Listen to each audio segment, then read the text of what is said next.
Hi, this is Miss Litton, and we're recording today's presentation. This is in the middle of Chapter 15, Darwin and Evolution, and this section of the presentation is focusing on the evidence of evolution, and this is my wonderful Period 3 APBio class. Say hi. Hi. All right. So we have already touched base on some aspects of this, specifically fossils, and we already have the notes that we did on fossils. So I want just to remember about fossils. So first of all, to be a fossil, how old do you have to be? 10,000 years old, okay? And you have to be preserved, and not only do you have to be preserved, but you have to be what? Found. You have to be found in order to be a fossil. Did we look at transitional fossils? Yes, we did.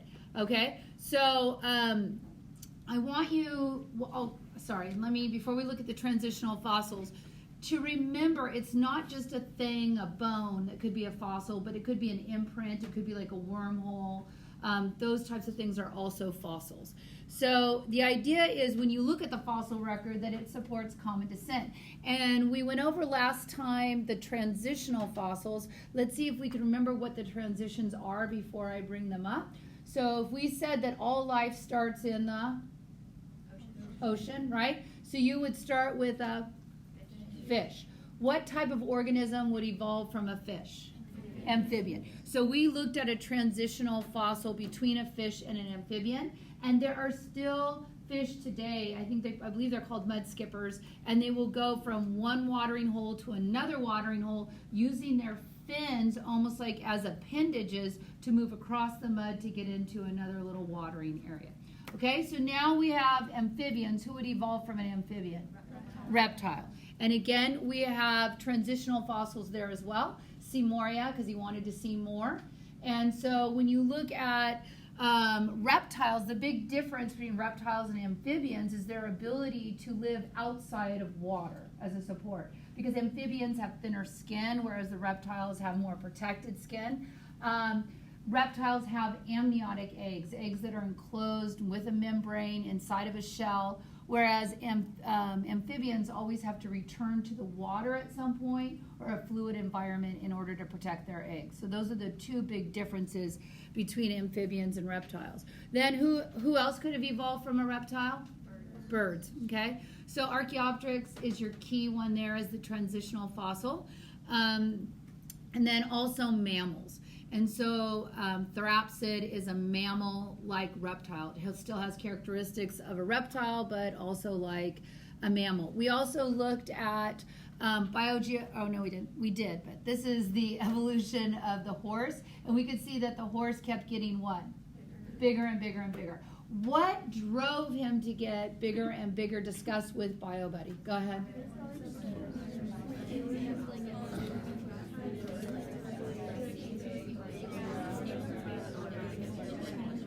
Okay, so tell me again, what drove him to be bigger and bigger? The environment, right? His environment was changing from a forested area to a grassland. Why was his environment changing? Plate tectonics. The plates were moving. Why were the plates moving? Convection currents. In what? There you go. Convection currents in the mantle. Good. When we look at organisms adapting to their environment, that's part of the biogeographical evidence for evolution. Not it. We've already talked about biogeographical evidence. We did that when I first introduced Darwin. So go ahead, not it, pass or play on explaining biogeographical evidence. Go. And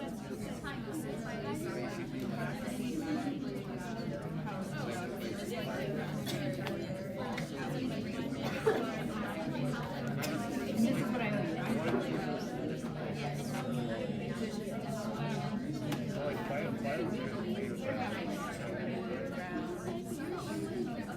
Okay, and for biogeographical evidence for evolution, so this provides evidence that variability in a single ancestral population can lead to adaptation to different environments through the forces of natural selection. What drives that? Oh, yes. Well, plate tectonics drove the movement, but right there in the notes, what drives the forces of natural selection? competition, because not everybody's, there's overproduction of young, not everybody's going to survive. Those who have the best adaptations will survive to reproduce. Okay, then we had some examples. Blue, can you go over the examples, please? South America didn't have rabbits, but a species similar to a rabbit to fill the niche. We looked at finches. Where and when continents were joined, there were similar species, but after separated, more continent-specific species like marsupials evolved. Okay, how long ago did mammals evolve? 65 million years ago. Mammals were evolving 65 million years ago. If you can remember the speed limit, right, and it's only mammals drive, so 65 million years ago, that's when mammals were evolving. And at that point, the continents were separated, and so you have very continent-specific mammals from that. Okay, and number 3 is endemic species, and we talked about endemic species here. Here's endemic species found at certain geographical location and nowhere else. And we looked at those marine iguanas are endemic in Sri Lanka. You have the green vine snake. It's endemic only in that one location. All right, and then I had a couple other slides in here I want to jump back to. We already talked about biogeographical evidence there, and we talked about that was just for continent specific. Okay, perfect. Okay, so what was our first piece of evidence? Fossils. Second piece? Good. Okay, and our third piece is anatomical. And our anatomical evidence, if I ask for that on an exam, there are 3 parts to it. Okay, and you would need, if you were going to give anatomical evidence, you would need to give all 3 parts. Okay, the first piece of evidence are homologous structures. What does homo mean? Same. So these are anatomically similar structures. Hold out your large forearm in front of you. The bone right here is your humerus. You've heard this before. When you hit it, it's called your funny bone. It's not funny, right? But you hit it. Okay, that's your humerus. Coming up from your thumb right here is called your radius. Next to your radius is called your ulna. Put your palm face up. Put your hand underneath your elbow. Put your palm face up. Put your hand underneath your elbow. Now turn your palm face down. Turn your palm face down. The reason why you can do that is your radius is going up and over your ulna. Your radius is going up and over your ulna. Then you have carpals, metacarpals, and phalanges. Now they're called carpals and metacarpals in your hand, but in your feet, you know what they're called? Tarsals and metatarsals. And I always remember, drive your car with your carpals, walk on tar with your tarsals. Okay, but it's that similar anatomy, that similar bone structure. And you can look at a whale and see the same bones. Humerus, radius, ulna, carpals, metacarpals, phalanges. Now their phalanges are much longer, similar to a bat, much longer. And then you have something between them that either helps them to fly or helps them to swim. You see the same thing in a cat. Okay, same thing in a cat. Same thing in a horse, except in the horse, it's fused, right? Their phalanges are fused, but you can still see similar bone structure. If you have similar anatomy, who codes for your anatomy? Yeah, your genes, your DNA. So your DNA is coding for that, so probably you are related. Do not confuse homologous structures for analogous structures. Analogous structures are you do the same function. So you have legs and a spider have legs, and you use that to move, and so does a spider. But do you have a common ancestor? No, you're just doing the same thing with that. You are solving your environment's problems in the same way. A bird and a butterfly both have what? Wings. They are analogous. They are similar in what? Structure or function? Function, okay? Do not use analogous structures as evidence for evolution. Don't even mention it, okay? I am reiterating that because I've seen it multiple times on essays where people bring it up. You need to make sure you keep them clear in your head. Analogous structures are not evidence. It's just saying it's convergent evolution. It's solving the problem in the same way in a similar fashion, okay? When you look at these structures, these are all homologous. Are any of them, though, analogous? Because that's where people get confused. Are any of them analogous? Yeah, bird and the bat are also analogous. But that's not evidence for evolution. They just both happen to what? Fly. What else?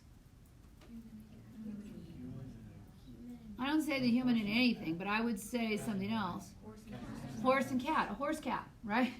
The horse cat, because what do they do with it? They walk on it. So that's analogous, but not evidence. It's just they're solving it in the same way. There's lots of legs out there.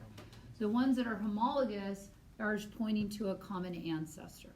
Okay, so on your notes, underneath anatomical evidence, homologous structures are similar anatomy due to common ancestry, but may have different functions. And I said, think vertebrate forelimbs. And then I would put not evidence for analogous. I would make that bold for analogous, okay?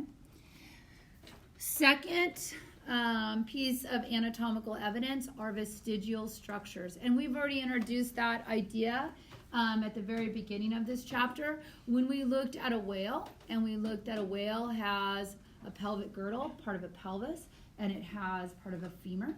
What does that tell you about the whale? Used to walk. So it's not telling you about the whales now, it's telling you about its what? Its past. It's telling you where it came from. It came from an organism that used to walk. It just found that it had increased its fitness. Remember what fitness is your ability to what? Yes, it increased its fitness by moving into the water for its habitat. So legs were not a factor in its survivability, whether it could make it or not. So it lost that as a key feature. It still has the femur and it still has part of the pelvic bone, but that's not impacting its fitness. When we look at our appendix, this is very late in the game, but it is predicted that, or it is hypothesized that used to house bacteria to help with the digestion of plant materials. Because remember, we cannot digest cellulose. We don't have any enzyme to do that. We have to break cell walls with our teeth. Yeah. But again, that's real late in the game for digestion. And then here is a salamander with vestigial eyes. So discuss with your bio buddy, why does he have vestigial eyes? What is that telling you about the salamander? Go ahead.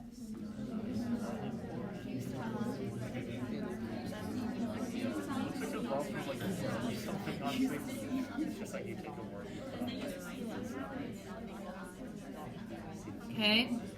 Now, when you look at this salamander, behind it, it looks very what? Dark. So this salamander lives in a cave. So are eyes contributing to his fitness? No. So it won't be maintained. If you have an adaptation that contributes to your fitness, it will be. If you have an adaptation that's not going to contribute to your, it's not, and you're going to lose it. Yes? Do moles have eyes? Do moles. Well, there are things called naked mole rats who have no eyes. I think some, I'm going to Google it. I think some variations do have eyes because they have blind naked mole rats. So they have some sort of light detector. Yeah. All right. So it's an anatomical evidence. This is something you're not currently using. Okay? Not currently contributing to your fitness. And then the third piece of evidence, let's get those on your notes. Vestigial structures are remnants of structures that served an important function in the organism's ancestors.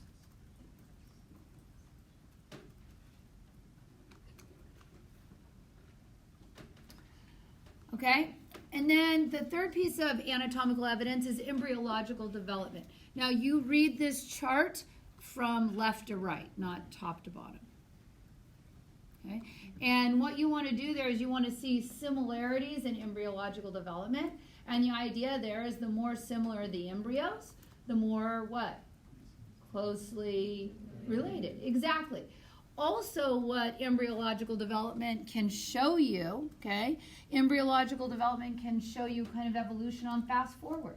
Because at one point in our embryological development, we have gills and a tail. So this is like just going through it really rapidly, showing where we came from, because we have those similarities. Now, we had in the past, like 2 renditions ago of AP and what the College Board expected of you, you needed to know a lot of details about development. And that's great that you don't have to be held to that expectation. However, it did help a lot with your understanding of similarities and having a common ancestor. So I want to touch base on one of those with you that we've already talked about before. Do you remember the stages of development that we talked about right after the sperm fertilizes the egg? Review those with your bio buddy right now.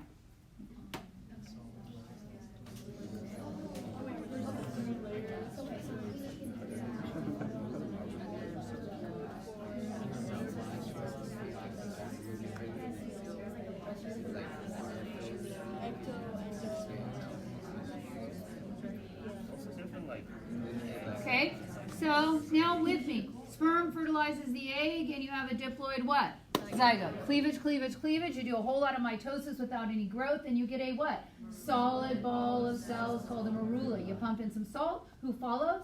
Water, and you have a blastula. And a blastula is a hollow ball of cells. You let out the gastrula, the infolding, and you have a layered ball of cells. At first 2, but then what? 3.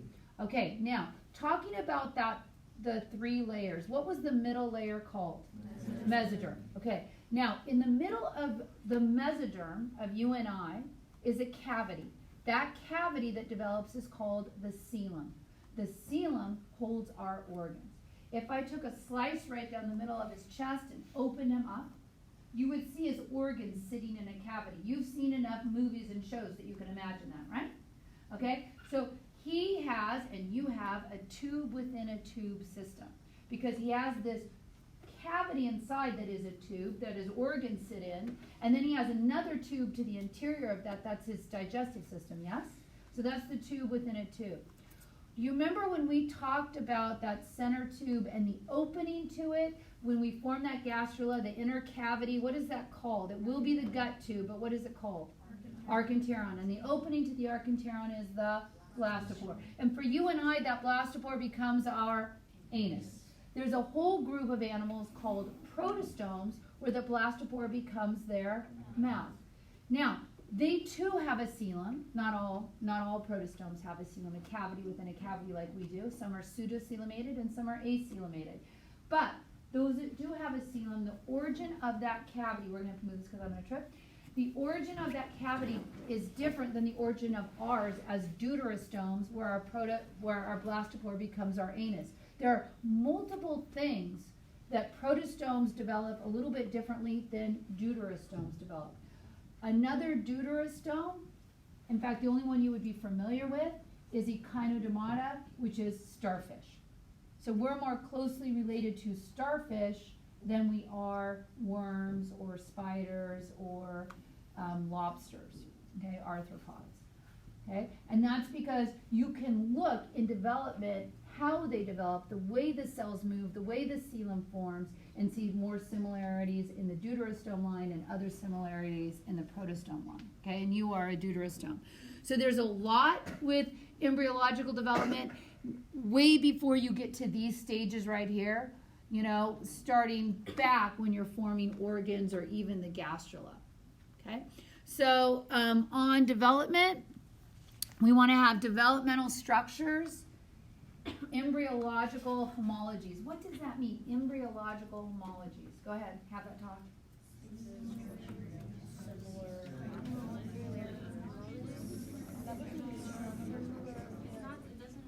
So what is homology? What does homo mean? Same, similar, same embryos, the way your embryos are developing, right? So if you ever get anything about homologies, just think, oh, something similar, right? Okay, and so I gave you the rest of that. Perfect. Okay, the next one is biochemical evidence. Now, remember back to cellular respiration. Who does cellular respiration? All cells. Okay. Now, in cellular respiration, what was the stage aerobically that got us the most ATP? Got us the most ATP. Electron transport chain. Do you remember the beginning of the electron? Remember? A lot of it, right? The beginning of electron transport chain, what did we do? Gather all our reduced NADs and FADs and take them to the top of ETC. Then what? Reductase, cytochrome oxidase. Remember, these are molecules, coenzymes, that are taking hydrogen ions from what area? Matrix, and putting them out into the intermembrane space. So they can come back through, boom, ATP synthase complex in order to generate ATP, yes? Okay, this is looking at the similarities in these coenzymes. So this is an enzyme is made out of what? Proteins primarily, and proteins are built out of what? So this is showing you similarities, number of amino acid differences compared.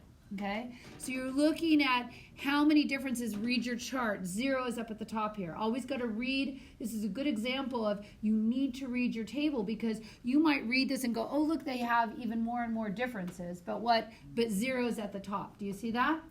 That's one thing where they trick you up sometimes on those. Always read your axes, okay? What is this chart showing you? Discuss with your bio buddy.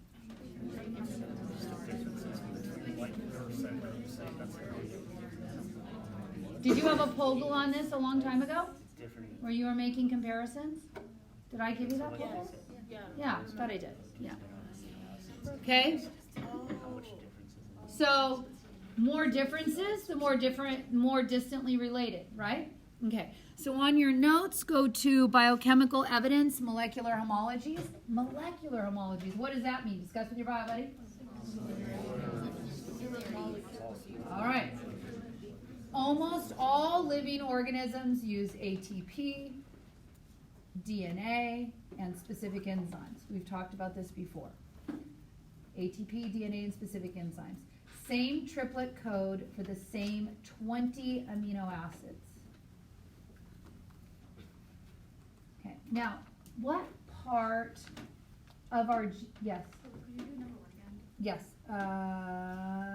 all living organisms use ATP, DNA, and specific enzymes.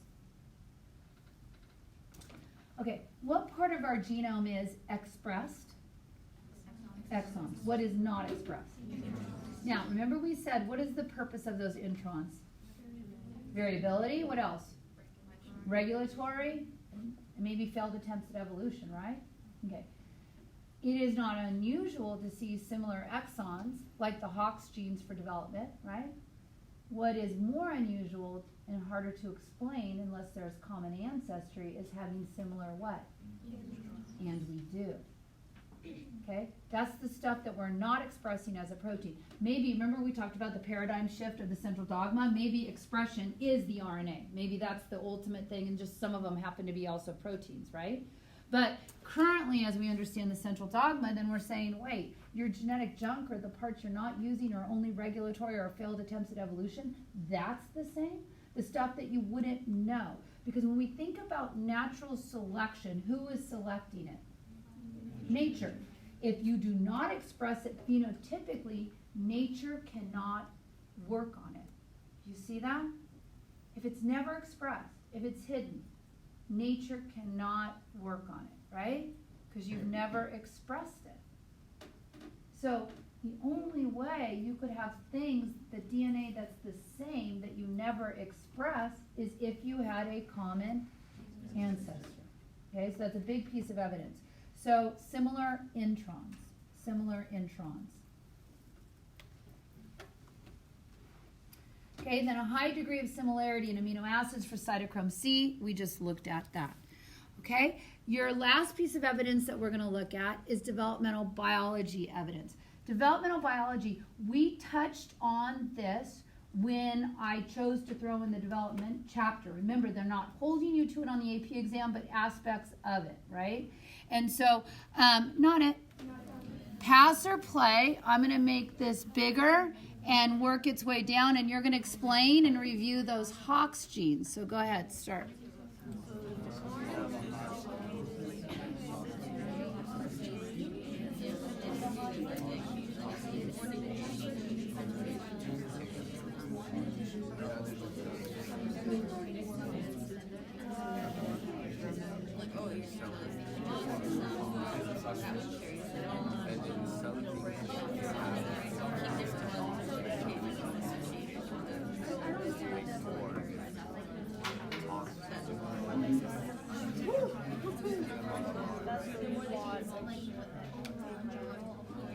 Amphibians, reptiles, birds, mammals down here at the bottom. So look at the similar genes, right?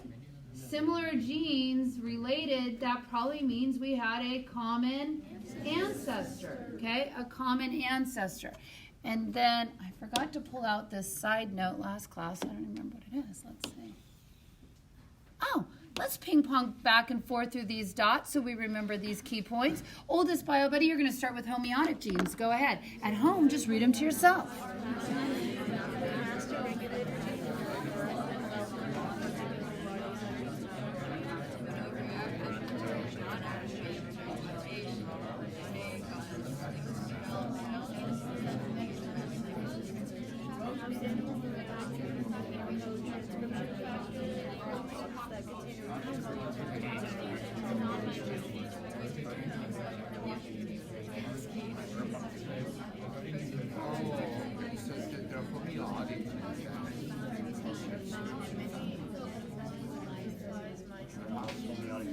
Okay, we've talked about this before. Transcription factors in eukaryotes, right, turn genes on because we are more about not negative control but positive control.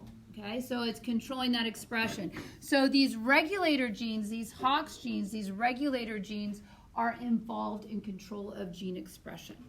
All right, so on your notes, developmental biology evidence, similar set of regulatory genes for development.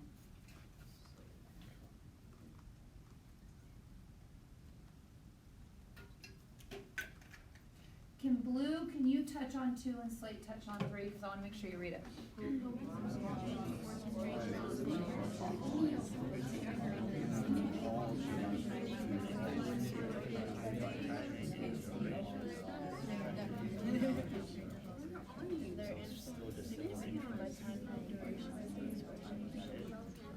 All right, now the last part is addressing some of the criticisms of evolution and then what the counter argument would be to that criticism, okay? So before I do that, why are there so many different beetles? Discuss with you, put an argument for as to why there would be so many different beetles. Go ahead.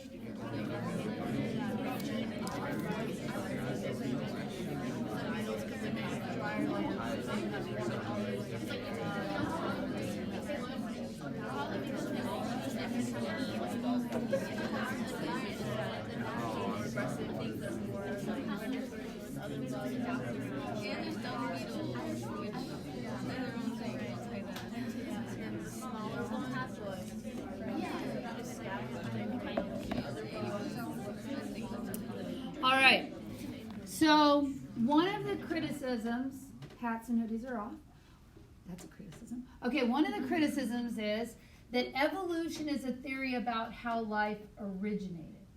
Okay, that's a completely different discussion, which we will be having here. Okay, but that is not true. Evolution, so that's why I said no. Thank you. It's how life emerged. It's how life emerged following the origin of life. It's trying to explain these variations in all of these beetles. And what would you tell me is the answer to that? Different what? Environments, therefore they have different what? Adaptations, because they're what with each other? They're competing against each other, and not all are going to survive, right? Okay? Then another criticism of evolution is that there are no transitional fossils. Did I show you transitional fossils? Yes. Okay, so no, there are many, but scientists would predict that not all would be found because they have to be a type of tissue that can be preserved, and then it actually has to be preserved, and then it has to be located. So it has to be a tissue that can be preserved, and then actually be preserved, and then located by a Homo sapien. Yeah? Do you need to go? Are you good? No. Okay. And then number 3, another criticism is evolution proposes that life changed as a result of random events or, and you got to fix that word, chance. Kind of changes the argument a little bit. Result of random events or chance. So you'll hear that often. Do you think you could have just evolved by chance? Look how complex you are. Okay, that's the argument. Then the counter argument is no, chance is only part of the story. Chance is only part of the story. So is mutation and natural selection. So is mutation and natural selection. We'll learn about that today in our next chapter. And then the 4th argument put out is evolution is not observable or testable, thus it is not a science. And the counter argument is no, there are genes that code for more than one trait. Several studies show how traits in populations change in response to environmental changes. And we're going to see that in our next chapter is the actual how does evolution occur. That will be our chapter 16. Now, here let's answer some questions. Today we are logging in, this was what period 1 came up with. Whoever you would consider a celebrity, it's your celebrity crush. Yeah. Doesn't have to be a celebrity like in movies. There may be some other mathematician you like. I don't know. Your celebrity crush. Dr. Anderson.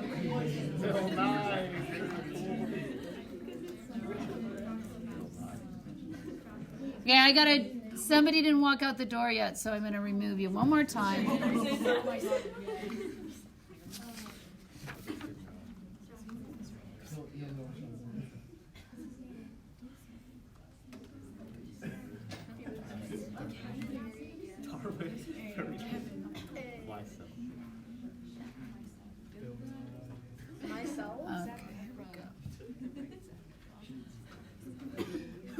And I'm going to show you the questions so you can work on them at home. Just pause it so you can commit to an answer. Rain. Here's number 2. You can pause that. Number 3. And then number 4. So just pause it at each one of those, okay? And I'm going to pause you for just a moment. All right, hopefully you had an opportunity to commit your choices already. Okay, we're going to stop it. All right. Oh, this breaks my heart. 11 lost souls. A flipper of a dolphin and the fin of a tuna. You know tuna is tuna fish, a fish. A dolphin's fin and a fish's fin do not look anything, I mean, you can see the shape of it, but what anatomically is underneath that is quite different. Like, you know how the bones spike up like this, right, for a fish? It is not. It's humerus, radius, ulna, carpals, metacarpals, phalanges, just like the whale, because a dolphin is also a mammal, okay? So these are functional only, so this is an analogous structure.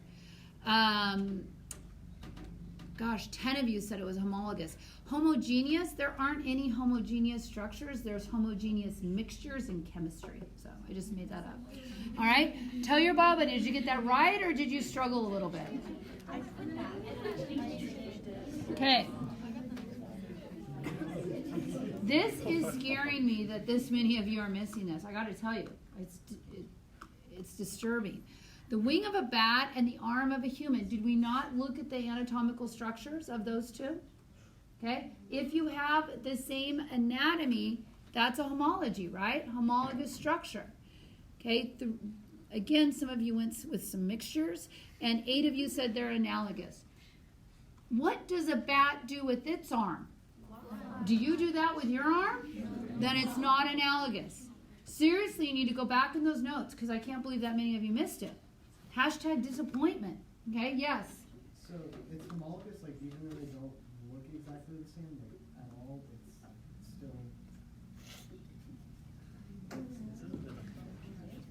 These are homologous structures. They have the same bone structure. They do not have to have the same function. Okay? Because all of these organisms exploit their environment differently. So that should be the aha moment. We all do different things. Some fly, some walk, some game, okay, with that structure. But yet we have the same anatomy, which just means we had a common ancestor, all exploiting the environment slightly differently. Can you check with your bio buddy? Because when a third of you are missing this, and I went over it multiple times and told you to highlight the difference between homologous and analogous, that makes me nervous. Okay? Talk about it with your bio buddy right now and make sure they have a good understanding of that.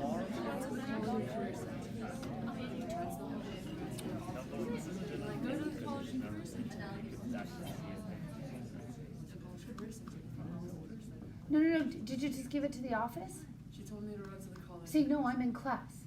Sorry, in the future. You just said, no. I didn't say drop it to the office. Okay. Number 3. Number 3, which of the following is not an example of a vestigial structure? Okay, so a vestigial structure is pointing to your ancestral past. Okay, a dog still needs its kidney today. If a dog didn't have a kidney, it would. It is not a vestigial structure. It is a fully functional structure, just like your kidney is. Okay, we don't have a tail for our tailbone. Does an ostrich fly with his wings? No.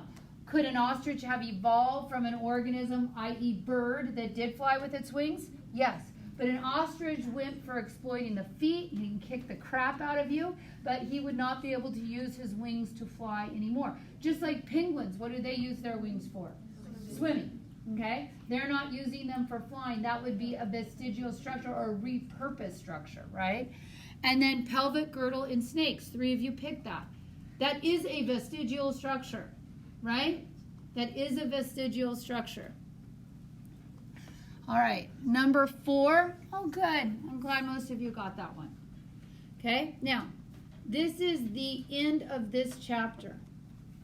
Based on what we just went over, you have some reviewing to do. Okay, your multiple choice test over this material will come first, right? Because we're going to do 15, 16, and 17, and then I'll give you a multiple choice test just to hold you accountable. And then we do 18, 19, 20, or 18, 20, I can't remember which one of those chapters. And then you're going to have a multiple choice test again that could be on anything, and then your essay test, right? So let me tell you some potential essay questions right now. Okay, so here would be ones. I want to make sure I give the same ones because I had somebody type it up for me in first period. Number 1, what framed Darwin's point of view before he went on the HMS Beagle? What framed Darwin's point of view before he went on the HMS Beagle?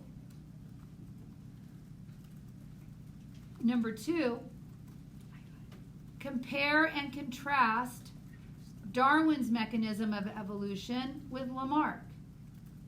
Compare and contrast Darwin's mechanism of evolution with Lamarck. And then which one do you think has a better argument and why? Compare and contrast Darwin's mechanism of evolution with Lamarck, and which one is a better mechanism and why would you say that? Number 3, name, describe, and give an authentic example of the 5 pieces of evidence. Now pause just for a minute before I go any further. If you have somebody on your group shared notes that's not contributing right now, I would get them out of my notes, right? If you have people that aren't helping, then disinvite them to your notes. Okay? So number 3, name, describe, and give an authentic example of the 5 pieces of evidence for evolution. And then you need to remember, if it has multiple parts, include all the parts. If it has multiple parts, include all the parts. Okay, now, this essay test, you ready to look at me? Look at me. Get your eyes off your keyboards and look at me. You need to hear this. Okay, based on test scores, I know you need to hear this. When is a good time to start writing these essays? Now. Okay? Now, if I said to my best friend here, you know what, I'm so busy this weekend, I've got a lot to do. Can you just write them out for me and then send them to me? If she is my good friend, what is she going to say to me? No.